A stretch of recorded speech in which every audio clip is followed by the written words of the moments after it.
Ниндзя! Когда появились новости о том, что Kawasaki делает гибридный мотоцикл, у меня тоже был скепсис. Очередной летающий японский концепт. Но вот гибридный Kawasaki стоит, живой. И потихоньку вместо мысли, какой дебил его купит, подкрадывается вторая, а ведь есть смысл. Еще через неделю думаешь, ничего же не случится, если разок прокачусь. Пропаганда нетрадиционных ценностей и правда работает. В крупных городах Европы есть зоны с низким уровнем выбросов, куда на старой технике запрещено.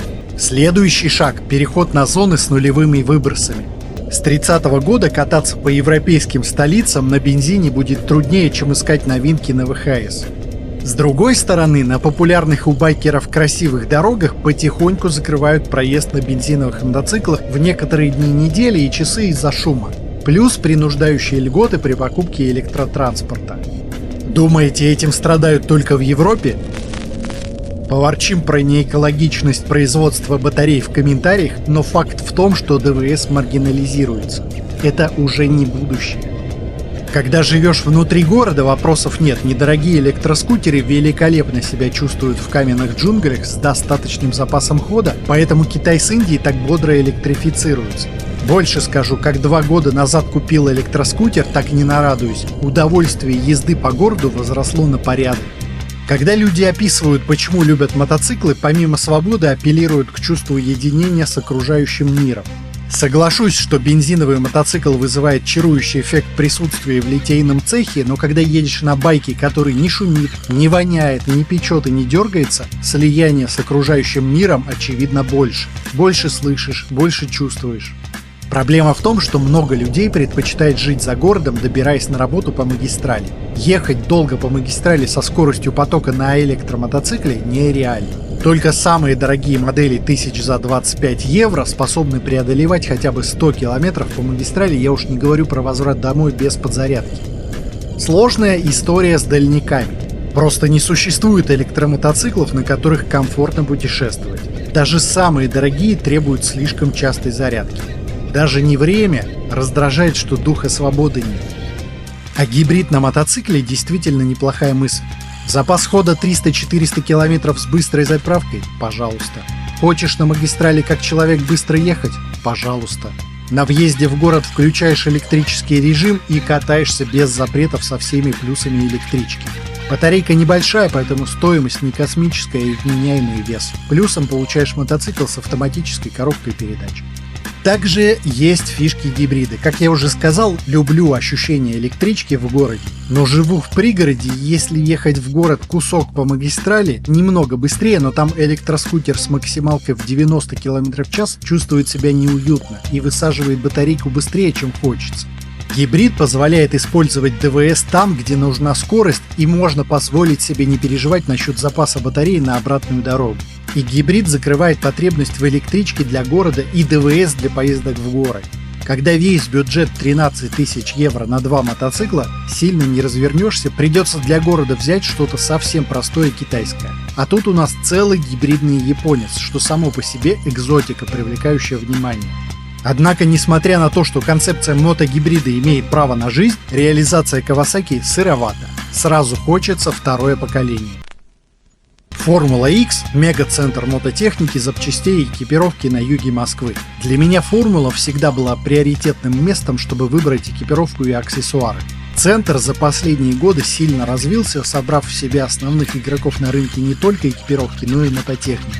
Не устану повторять, что Формула серьезно поддерживает мотодвижение во всех смыслах, за что большое уважение. Помимо спонсирования блогеров, мало кто знает, что за зданием Формулы X, чаще всего вечером по четвергам, можно бесплатно попробовать джимхану, оптимально подходит новичкам. Либо можно просто потусоваться с единомышленниками в непринужденной обстановке, иногда с музыкой и просмотром кино. Если интересно, зайдите в телеграм-канал Формулы, там анонсы всех мероприятий. Повторюсь, бесплатно. Все ссылки оставлю в описании. У Kawasaki система PHEV, как на японских автомобилях типа Toyota, подзаряжается батарейка только во время работы ДВС. Есть 3 режима работы моторов, между которыми можно переключаться во время езды. Чисто электрический режим могли бы назвать ниндзя, потому что в пробках тебя не слышат, и активировать голосом. Ниндзя! К сожалению, Kawasaki это не Tesla и в самоиронию не умеют.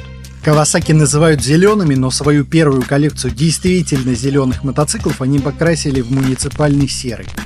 По пользовательскому опыту режим EV проигрывает обычным электричкам. Дело даже не в 10-километровом запасе хода. Во-первых, даже дешевые китайские электрички, как правило, разгоняются до 80-90 км в час. Kawasaki в EV режиме ограничен 60. Даже в европейских городах хочется иметь запас для комфортного опережения перед перестроением, а тут возможностей нет и переключение между режимами долгое. Во-вторых, большинство электричек используют одну передачу, у Kawasaki в режиме EV 4 передачи. Видимо, это нужно для синхронизации с ДВС, но переключение, мягко говоря, не бесшовное, как будто на полсекунды выключается зажигание. С каждого светофора стартуешь и чувствуешь неприятные паузы-тычки. В режимах Эко и Спорт можно самому щелкать передачи, в EV только автомат. Kawasaki почему-то проигнорировали опыт настройки робота Honda. В чем кайф 10 у Honda? Робот не жестко завязан на оборотах, при динамичной езде он привыкает переключать попозже. Плюс можно выбирать из разных режимов, на Хондах спортивные режимы весьма толковые. У Kawasaki этой гибкости нет. Более того, у Kawasaki в спортивном режиме мотора доступен только ручной режим, что странно. Не потому что лень, время от времени ездишь в электрическом автоматическом режиме, а потом просто забываешь переключаться. В режиме Эко можно выбирать самому щелкать или автоматом, ничего не мешало оставить эту функцию для спорта. Режим Эко разработан как основной. Глушит двигатель на светофоре или в заторе, можно тихо красться между машин на электричестве, затем на интенсивном разгоне плавно подключается ДВС. Если немного привыкнуть, когда и как срабатывают алгоритмы, очень интересные ощущения с чувством нового опыта. В спортивном режиме ДВС работает всегда, и по поведению это самый обычный бензиновый мотоцикл, разве что без сцепления. Цифра 7 в названии указывает, что по динамике байк сопоставим с 700-кубовыми мотоциклами, но это явное преувеличение. Там стоит немного более форсированный двухцилиндровый 450-кубовый мотор от 500-й Ниндзи, который выдает 59 сил. Учитывая вес в 227 килограммов, быстрее своего ангела-хранителя на нем не поедешь, по ускорению все-таки 450-ка. Все бы ничего, но мотоцикл стоит дороже Tracer 9 или чуть дешевле Versys 1000 с несопоставимой динамикой.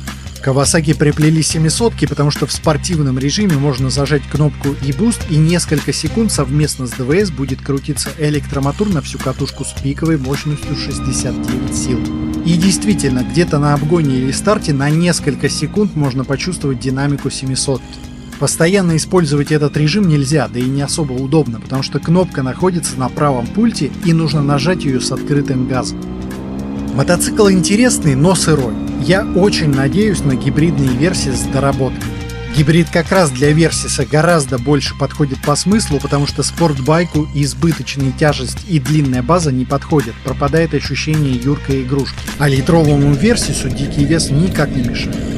Я бы еще больше забил на вес, побольше батарейку и 650-кубовый ДВС. Интерес к байку вырастет выше, чем цена. Даже если 270 килограммов, это не страшно для асфальтового туриста. Во-вторых, к большой батарейке еще бы розетку для ночной подзарядки, чтобы в городе на электричестве ездить. Тем более электричек с эргономикой большого байка почти нет, а желающие есть. В-третьих, нужно отладить переключение передач и впихнуть спортивный режим работы автомата. Понятно, что маловероятно сделать такие же мягкие и быстрые переключения, как на 10 с двумя сцеплениями, но потенциал настройки еще есть. Скоро посмотрим, как такую же систему с одним сцеплением реализуют BMW, KTM и Yamaha, и можно ли добиться бесшовности. В-четвертых, переход между режимами происходит зажатием кнопок, лишний раз переключаться не хочется, короткие тычки были бы удобнее. И все. Не такие уж сложные изменения, и я надеюсь, что гибридные Versys мы все-таки увидим. Что мне понравилось на гибриде, возможность выбрать мотоцикл под настроение. Спокойное настроение, включаешь электричество или эко. Хочешь петролхедную романтику с визгом мотора, врубаешь спорт и забываешь об электричестве. Это интересно. Спасибо за поддержку на Бусти и Патреоне. Чипошка.